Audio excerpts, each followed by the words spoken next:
He is back after waiting so long. The film is now on Morphin Network on UltraQuest podcast. We're gonna do the movie. Yeah, welcome to the UltraQuest podcast here on the Morphin Network, and we are here to discuss the one and only, the long-awaited film known as Ultraman Blazar, the movie, Tokyo Kaiju Showdown. And let me tell you, getting my hands on this movie was incredibly difficult. Crazy part is, I know that they dubbed this in English too, but I can't find it anywhere, so I had to borrow Blu-ray from someone.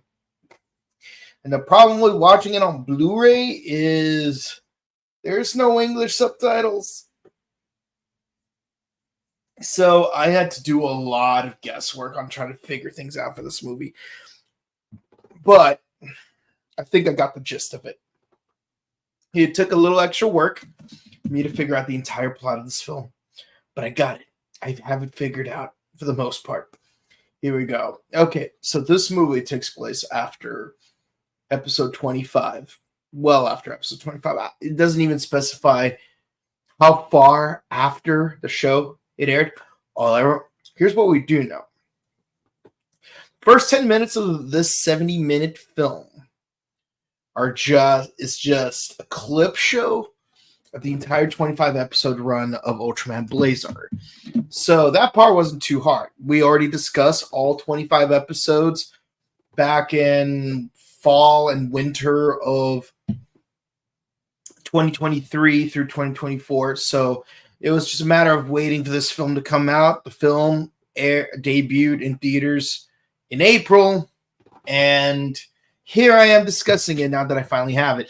And why? And if there were an opportunity to review it sooner, why not do it sooner? Well, let me tell you why. Because in the gap between doing Ultraman Blazar and doing Ultraman Arc, we used that time to discuss Ultraman Tiga and Ultraman Rube. Now that Arc is officially airing properly, that now we are discussing Ultraman Arc episode by episode, just like how we did with Blazar. Well, the older seasons we do in batches, like we do with Kamen Rider Gaim. Here's the thing: Ultraman has this nasty habit of doing special episodes. There was like 3 when Blazar aired. And right now, Arc is doing its second one this week. So that gives us a window of opportunity in order to catch up on the show. Or rather, catch up on this movie. Here's the thing. When Blazar aired, that was our first season. It's our inaugural season of the UltraQuest podcast. So naturally, there was nothing to catch up on. But, well, as far as movies and extracurricular stuff goes. But when it comes to the fact that we started doing Ultraman Blazar 8 episodes into the series, I definitely did not want a repeat of Kamen Rider 01. Sure, would it have taken just 3 weeks? Like spend 1 week doing episodes 1 through 4, a second week doing episodes 5 through 8, a third week catching up on week 9 because we needed to use that week for that. And then just like by week 10, we're 10 episodes in and we're doing the episode proper. Sure. But keep in mind, my first season of Ultraman, I wanted to do it right. Because in the past when I attempted to watch Ultraman, it was difficult. It was hard to keep up. Even if I had a season on DVD, like I have the original Ultraman on DVD, all 40 episodes. But with that in mind, we did double up on episodes. You know, I don't even remember if we started doing Ultraman before or after, Ultraman Blazar before or after we finished doing Kamen Rider Amazons. I need to look back on that. But what I do know is we were basically doing 2 episodes a week well, not 2 episodes a week, but 2 episodes on most weeks. And if there was an opportunity because of those special episodes, we would definitely try to use that time to catch up a little more on. So by the time when we got to episode 20, 21, it was around that point where, actually, I think it was around episode 19 where we finally were caught up with the entire series. Like we finally got to that episode of that week. And then in the remaining weeks, we just did what we would typically do right here on ARC. So with that in mind, given that we're not playing catch-up anymore, that means this is the perfect moment for us to discuss the one and only Ultraman Blazar, the movie. Once we finish discussing this, we are completely done with Blazar until the alleged crossover episode or special between Blazar and ARC. But as far as Blazar and its self-contained series goes, we are done. Okay, so first 10 minutes, flashbacks to the first 25 episodes. Do I even need to go into it? Gento was part of a special forces. He got attacked by a giant kaiju, but then he has a flashback of something that happened 3 years prior, which is still not quite properly explained, where he becomes Ultraman Blazar by using the Blazar brace. By using the Blazar stones into it, he becomes Ultraman Blazar. Naturally, he fights kaiju left and right. It was even a 2-part episode. And at some point, he gains a new Blazar stone by touching a rainbow that gives him a giant rainbow donut. You know, it's kind of like Overwatch, where what is an ultimate for one character is the E button for a different character. So while Ark can naturally use those rainbow donuts things at will, Blazar had to actually work for it. And then, you know, like Blazar and Gento, the main character of the series, had a falling out of sorts. They managed to reconcile certain things when a space kaiju with EMP powers attacks by using a military spear that was attached to a kaiju. He's able to pull it out and turn it into a Damascus sword. By using that sword, he kind of gains like a tertiary power, but we don't really see much of it doing things in form-wise. Typically, Ultramen have side forms like Kamen Riders do, but in this case, we didn't really put much emphasis on that, in order to make new original kaiju costumes. Moving forward, it's revealed that the organization that he was drafted into, SCARD, was headed by the GGF, which have their own secret agendas going on. And of course, the retired head of that organization was actually the father of the Sonozaki family from Kamen Rider W. Of course, there's this whole thing about V99, which is a secret report that took place in the year 1999, and it's revealed that there's some kind of kaiju that's living in there, but it's being held prisoner by the GGF, which is why they know so much about kaiju, but also are keeping it on the hush hush. Also, Emi's father mysteriously disappeared because he was working on a transdimensional project. But by going back to the reactor of that project, they find this dragon phoenix fire kaiju thing that gives Blazar his only upgraded form in the entire series. And of course, by combining the dagger that it creates with the sword from episode 12, he's able to create like this amazing bow thing where like he's got this, look at this new final form he's got. And of course, they're assisted by a project known as Earth Garon, which is a giant anthropomorphic Mecha Godzilla, which has its own AI. Earth Garon did not have any amazing highlights except for one very specific episode, which is a darn shame because he does have a Specs 2 and a Specs 3, where the Specs 2 has 2 giant cannons. Specs 3 has this giant wings that allows him to travel at Mach speeds and leave the Earth's atmosphere. Of course, with the encroaching third wave coming up, they go into space in order to fight kaiju that's trying to plummet the moon closer and closer to the Earth's orbit in order to cause it to destroy the Earth. Of course, they manage to fight it off, but then Gento and Blazar manage to save the rest of the team at the expense of their own lives. But because of the power of friendship, Two of them end up surviving, bring the kaiju to Earth, and then defeat it from there. And that's the entire plot of Ultraman Blazar. Okay, so seemingly out of nowhere, two kaiju start attacking the city at the same time. Both of them are insect kaiju. One is the beetle kaiju from episodes 23, from episodes 3 and 23. The other is the underground nitrogen consuming kaiju from the only episode where Teraraki had his own focus episode. I still haven't forgotten about it. Teraraki was done dirty. And remember, Hori's love, Hori's life. I'm sad that Axel's not here to say that with me. It's always funnier when he's here, but he's not here. So you're going to have to deal with it. So, they fight these kaiju. There's even human-sized versions of them. The team is fighting them off. They managed to like ward them off slightly, but there's still a lot of mysterious things going on. And more importantly, bigger mystery is, how is Gento still able to turn into Blazar? Because if I recall, in episode 25, he lost his connection to Blazar because, because of what's it called?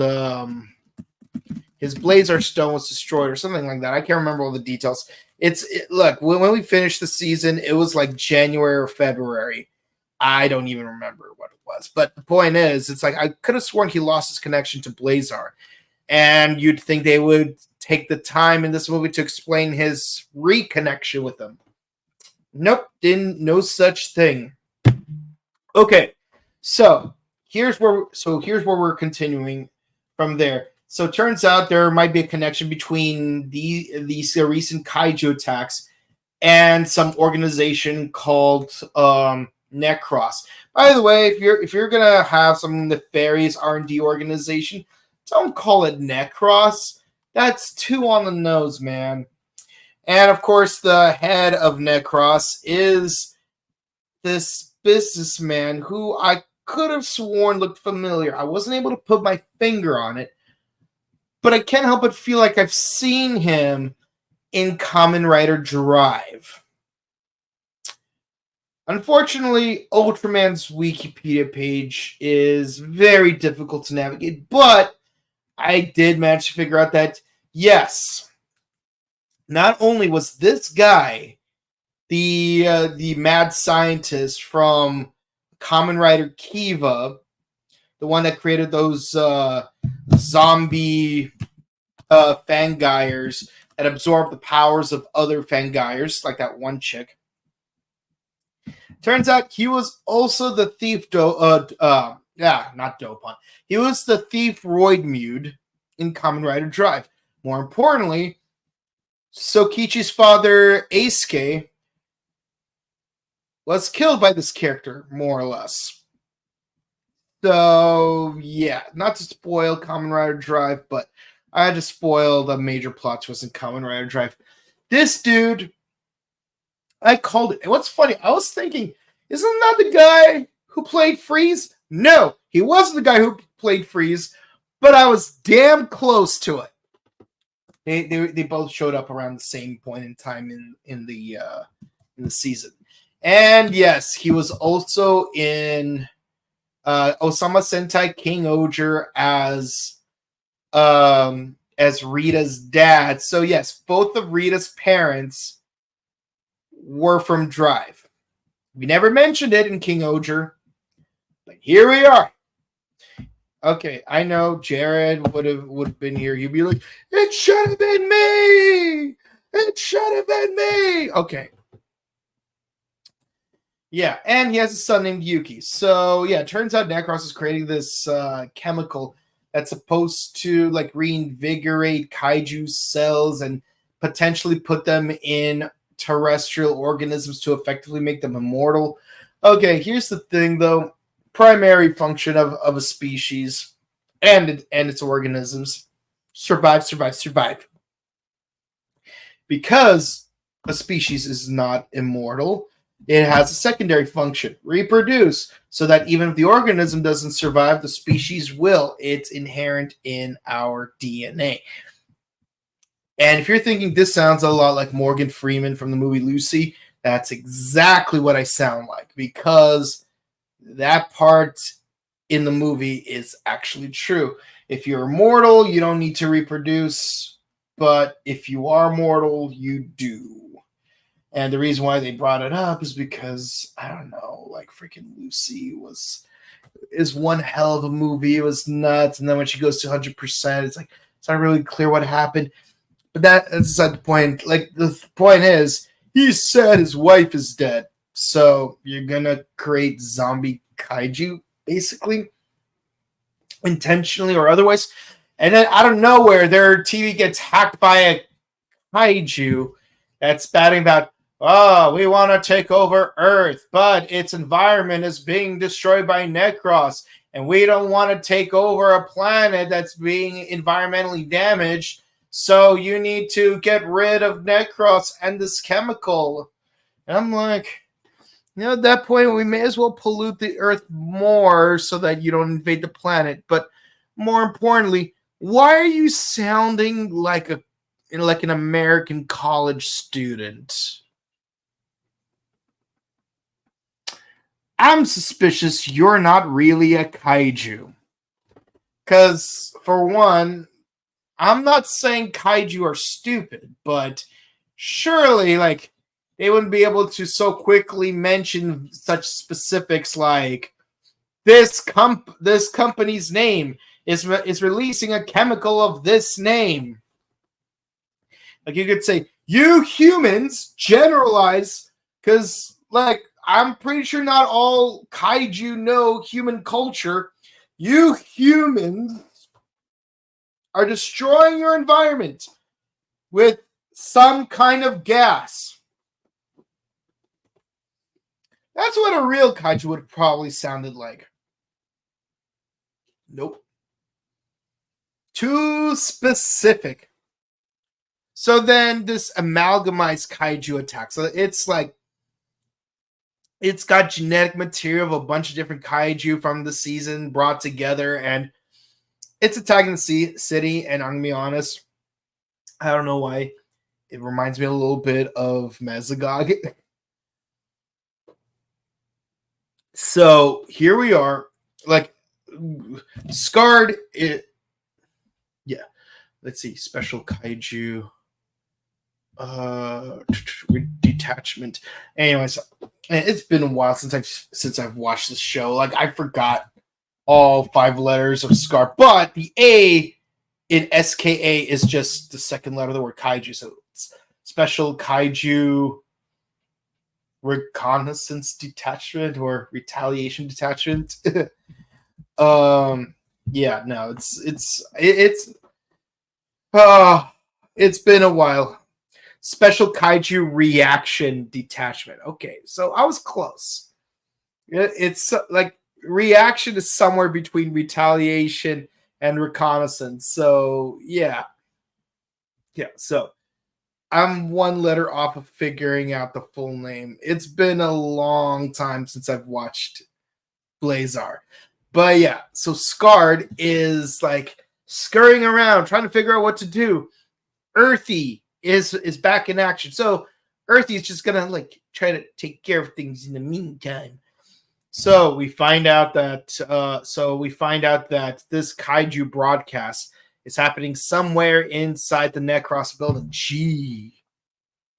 Jeez, I wonder how or why.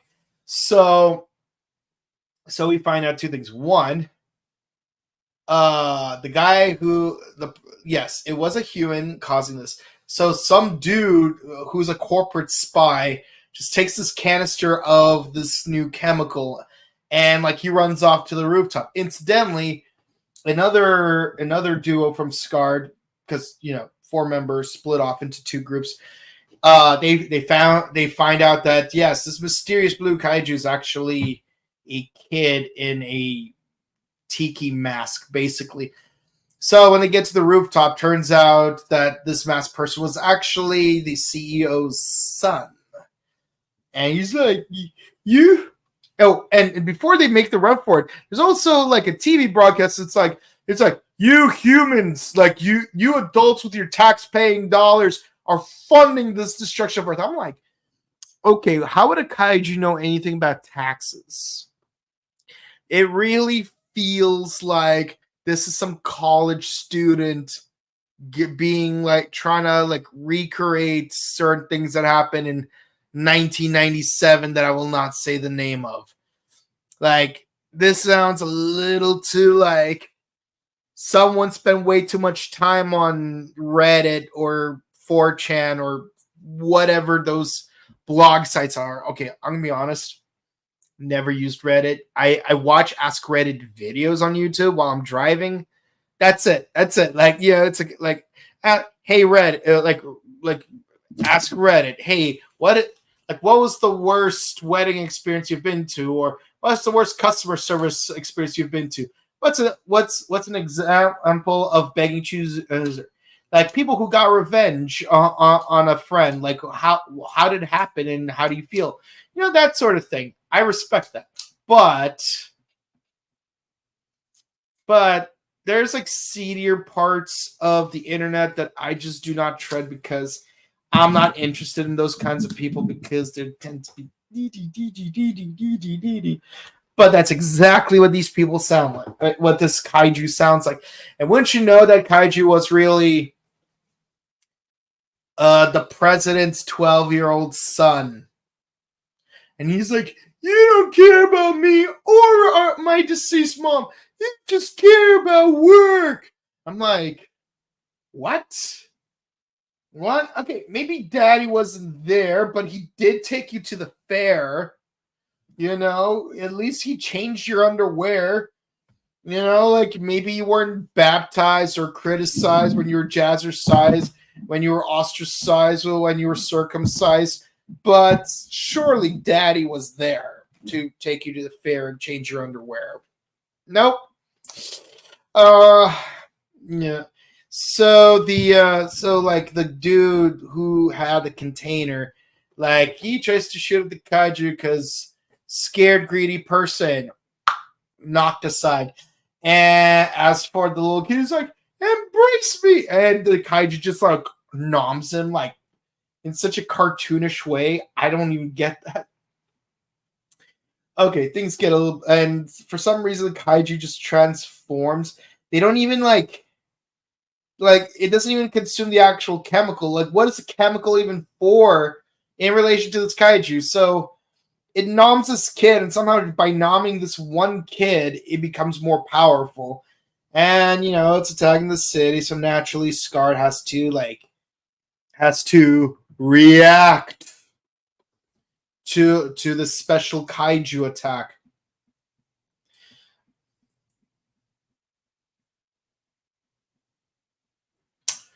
Naturally, everyone's trying to figure things out. They think, oh, maybe this chemical inside, that Necros has invented might be able to help destroy this kaiju. Yeah, but we can't do anything with the kid inside. So they make a plan. Earth Garons is on the defensive. They have a bit of a fight scene. They managed to jump out of Earth Garon using those jetpacks that we've only seen in the first episode. And like they managed to get inside, try to save the kid. But you know, while they're inside, Blazar transforms. Thank God Blazar's there. He fights, gets his butt kicked, fights again, gets his butt kicked. Earth Garon also gets his butt kicked. But we get a really cool scene where Earth Garon takes the giant wings from its Mod 3 unit, and it just hacks right into the kaiju's abdomen. It is so visceral. This is like the coolest thing ever. Like, damn it, Earth Garon. I know you only had one episode where you're a total badass. But I'm so happy to see that you are at the top of your A game in this movie. for 2 minutes. Still upset about that. Like, but play of the game though. Play of the game. Earth Girl. Play of the game. And of course that chemical does weaken the kaiju slightly. And while both Earth Garon and Ultraman Blazar are down, like Gento's wife and son are like watching and praying. And of course, June has like the little bracelet from episode 24, while June's wife has that wedding ring of hers, which honestly I haven't seen it be as prominently displayed in the TV show as much as June's bracelet. But Blazar gets like the surge of electricity going around his wrist and his middle finger, which, let's be honest, signifies his bond with like his human family. Let's be honest. So, and also there's one really cool scene where Earth Garon and the kaiju are like really close up to each other, and they both use like a breath attack against each other. But finishing move, like Earth Garon uses his own uses his own blast, while Blazar does the classic Ultraman flash, and of course like two beams from two different angles attack this kaiju, and it gets vaporized. It's beautiful. Naturally, the CEO reconciles with his son. It's like, see, I never forgot about you. I've always loved you, but I want to spend more time with you. I really did care about your mom. You got to believe me. And of course, all of the 5 members of SCARD enjoy some Korean barbecue at Genta's house, where June makes like a snide comment, and Genta's like, "See, look at my son. He's practically more mature than I am." Well, I had to be. After all, I am an older brother. It's like, yeah, he's practically an older brother. Wait, what was that? June, I told you I was gonna tell him myself. Woman, you are pregnant and you tell your child before you tell your husband? Who does that? I know it's a non-issue, but it's just so weird. It's like, typically you would tell like ladies, typically if you're pregnant, wouldn't you tell your husband before you would tell your kids or wife? Because if you're doing IV, but although in that case, like, wouldn't you like IV with your significant other's presence anyways? But the point is, wouldn't your significant other know that you're pregnant before your kids do? That is so weird. I'm not complaining. There's nothing wrong with it. It's just weird for me. It's just weird because you'd think you would prioritize the order of who finds out about what. All I'm saying. And then we get the end credits where we just recap the 25 episodes again, but this time we get those little thumbnails where they show the titles of the episodes. And I will say this, I do feel nostalgic watching those end credits because there were like really great moments in the TV show, like when Blazar used his thing as a fishing rod, or when the mountain roars, like that kaiju had this really cool design, and like putting this doll onto a shrine is what puts it to sleep. The freaking 2-part episode with the rainbow, like when he literally catches the rainbow, it was amazing. And by the way, fantastic transition of showing like that silhouette of Teraraki holding the professor at gunpoint, and then transitions to that scene in the episode where he does hold him at gunpoint. The Planet of Music episode, oh my god, I love watching those cellists perform. Yeah, freaking, let's see, what's another one? Oh yeah, episode 15 when June finds that one dream kaiju. It's like, that was really adorable. Finding that Phoenix in episode 21. No, episode 20. 21. Yeah, 21. It's a Teriyaki episode, then it's the Jet episode, then it's the episode. Yeah. Yeah. So, yeah, no, like the end credits were really nostalgic and I liked it. But it felt like such a nothing burger. Felt like this movie was just completely unnecessary and added nothing to the plot. Were there spectacular moments I liked? Absolutely. Namely, scenes involving Earth Garum. You know, much like how I've been cheering for Teraraki to get some spotlight, which in this movie, let's be honest, he didn't. Earth Garon needed more W's because he only had the one episode where Earth Garon took care of business. Yeah. So, yeah, Earth Garon really took the cake in this movie. But it felt like nothing really like advanced the characters in any way or the plot. Like if you missed it, you wouldn't miss anything. Like here's the thing with Tiga, even if you ignore the fact that Tiga came out after Gaia ended, at least with the Tiga movie, it's like we're learning what happened next in this movie. We get revelations that Tiga used to be an evil kaiju, and members of his own race are now trying to destroy him. We find out more about Daigo's relationship with Rena, and of course they go off into space while doing a baton pass to the main character from Dinah. It would have been better if like this movie came out before Dinah because now it just feels like a shameless cameo. But at least if you watch it in order, like chronologically, it would have worked better. Like we actually gained something valuable from Final Odyssey. And then Rube select the Crystal of Bonding. Like it's not that great of a film.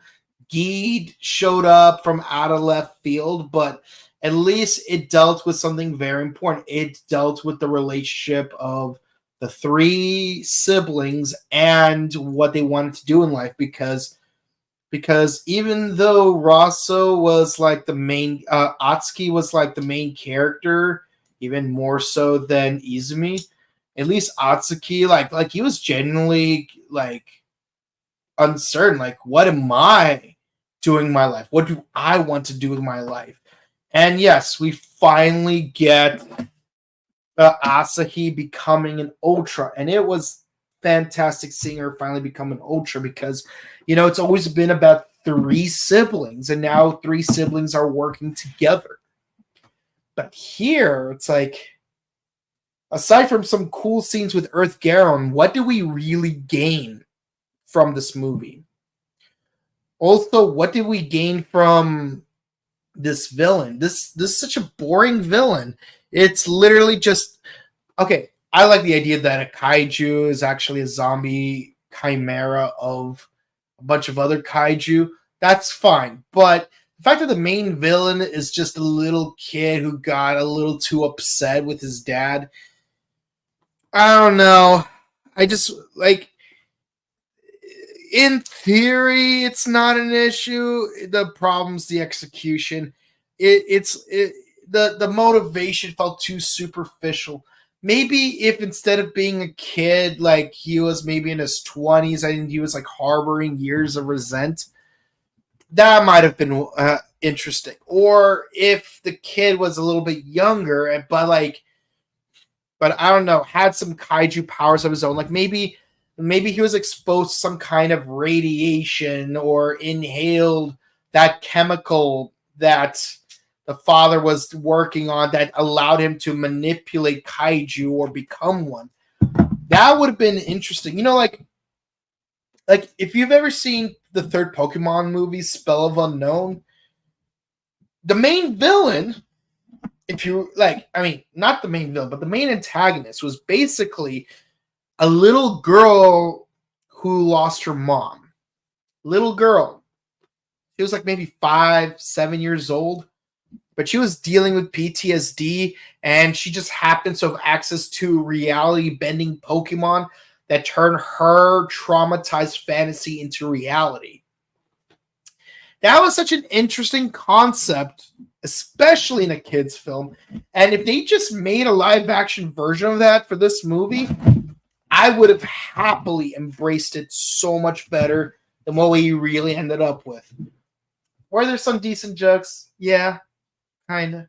But as it is, this movie's 7.9 out of 10. It's not quite an 8, but it's not quite a 7.